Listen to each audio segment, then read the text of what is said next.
Title: I and my Father are one, not similar but the same God. Series: Jesus Christ, the Creator, one with the Father. John 10:30, KJV. I and my Father are one. This verse is not a metaphor. It's not poetic. It's not symbolic.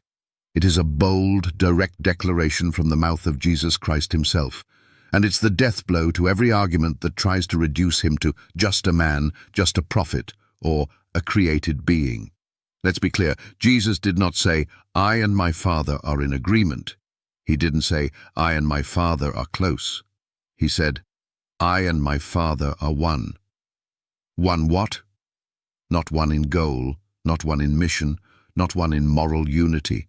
No, one in essence, one in divine nature, one in being. That's why the next verse says, Then the Jews took up stones again to stone him. John 10:31. They knew exactly what Jesus meant. This wasn't the first time Jesus claimed equality with God. In John 5:18 it says, The Jews sought the more to kill him because he said also that God was his Father, making himself equal with God. Now here's the question every skeptic and false teacher must answer. If Jesus wasn't God, why did they accuse him of blasphemy? If he was just a prophet, a man, or a helper, he would have corrected them. But he never did, because he spoke the truth.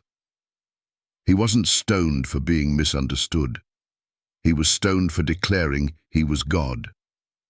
And he proved it, not just with words, but with miracles that no man could do. He raised the dead. He calmed the storm. He forgave sins, something only God can do. He accepted worship, something only God is worthy of. Now let's connect this back to creation. If Jesus and the Father are one, then when Isaiah 44:24 says, I am the Lord that maketh all things, alone, by myself, Jesus is included in that I. Because he and the Father are not separate gods, they are the same divine being. This is the mystery and beauty of the Trinity. One God, three divine persons, perfect unity without division. Not three gods, not one God wearing three hats, but one eternal God in three persons, and Jesus Christ is one of them. Jehovah's Witnesses deny this. They say Jesus is a God, not the God. But Isaiah 43:10 says, Before me there was no God formed, neither shall there be after me. So, if Jesus is a God that came later, that makes him a false God, and that's blasphemy.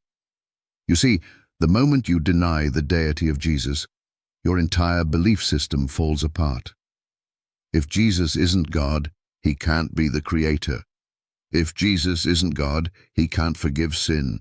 If Jesus isn't God, he can't be worshipped. If Jesus isn't God, he isn't Lord. And if Jesus isn't God, you are still in your sins, but he is God. And that's why Thomas looked into his eyes after the resurrection and cried, My Lord and my God. John 20:28. No hesitation, no correction, no rebuke from Jesus. Because Jesus is the visible image of the invisible God. Colossians 1:15. He is the radiance of God's glory and the exact representation of his being. Hebrews 1:3. So to all who reject his deity, to all who teach Jesus is less than God, repent. Because Jesus said, If ye believe not that I am he, ye shall die in your sins. John 8:24. You can either worship him now or face him as your judge later. He and the Father are one.